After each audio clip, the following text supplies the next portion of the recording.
याचं समजतं आहे। या सगळ्या प्रकरणामध्ये सातत्याने अनेक गोष्टी बोलल्या जात आहेत। गेल्या काही दिवसांपासून आपण पाहतो आहोत, पण पॉलिटिकल माफियांच्या सांगण्यावरून हे एन्काउंटर झालंय असा आरोप ॲडव्होकेट कटार नवरे यांनी केलाय। माझा प्रश्न सरकारला आहे, जर तुम्ही त्या मयत इस्माचा तो आता हयात नाहीये त्याची बाजू सांगण्यासाठी जे जिवंत पोलीस अधिकारी ज्यांनी गोळी डोक्यात घातली त्यांचं ऐकून तुम्ही त्या मयत इस्माच्या विरोधात 307 चा गुन्हा दाखल केला, त्या पीडित व्यक्तीच्या वडिलांची तक्रार खरी आहे की खोटी आहे हा तपासाचा भाग आहे। तुम्ही त्यांची तक्रार दाखल न करता त्यांचा जो मूलभूत हक्क आहे न्यायासमोर समानतेचा अधिकार, तो समानतेचा अधिकार तुम्ही का हिरावून घेतला?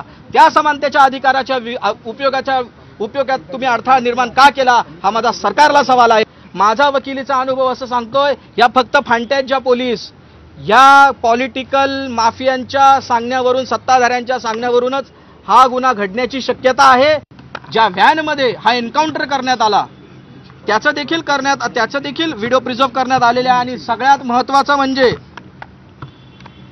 सीडीआर जे कोणी 5 पोलीस अधिकारी या एन्काउंटरमध्ये सामील आहेत त्यांचे पूर्ण सीडीआर काढून ठेवण्याचे निर्देश दिलेले आहेत। सीडीआर जो आहे यांचं टावर लोकेशन, यांच्या कोणाकोणासोबत वार्तालाप झालाय, हे कसे कसे ट्रॅव्हल झालेत, यांचं सगळ्या ज्या गोष्टी आहेत या सगळ्या गोष्टी कोर्टाने प्रिझर्व्ह करून ठेवायला सांगितलेलं आहे। आणि या गुन्ह्याची ह्या प्रकरणाची पुढील सुनावणी जी आहे ती आता 3 तारखेला ठेवलेली आहे।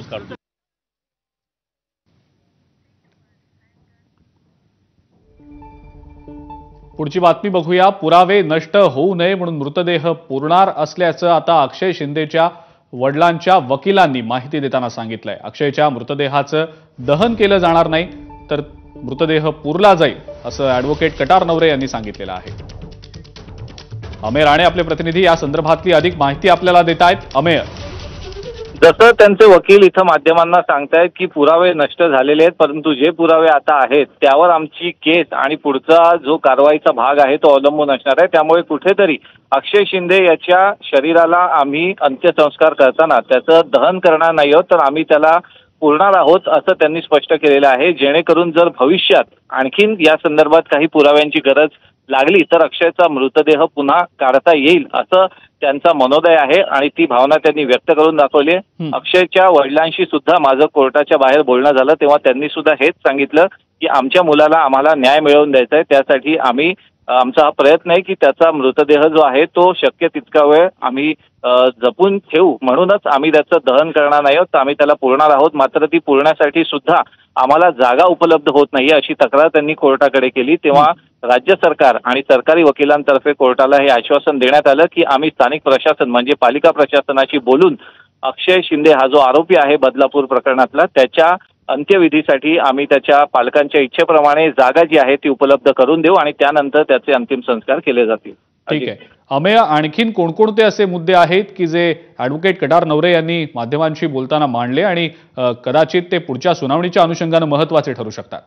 नक्कीच आजची सुनावणी अतिशय महत्त्वाची होती। बदलापूर एन्काउंटर प्रकरणी हायकोर्टानं सुद्धा अनेक महत्त्वाचे सवाल उपस्थित केले की प्रथम दर्शनी हे एन्काउंटर असल्याचं वाटत नाहीये, कारण की एन्काउंटरची व्याख्या जी आहे ती वेगळी असते आणि या व्याख्येत ही घटना जी आहे ती बसत नाहीये।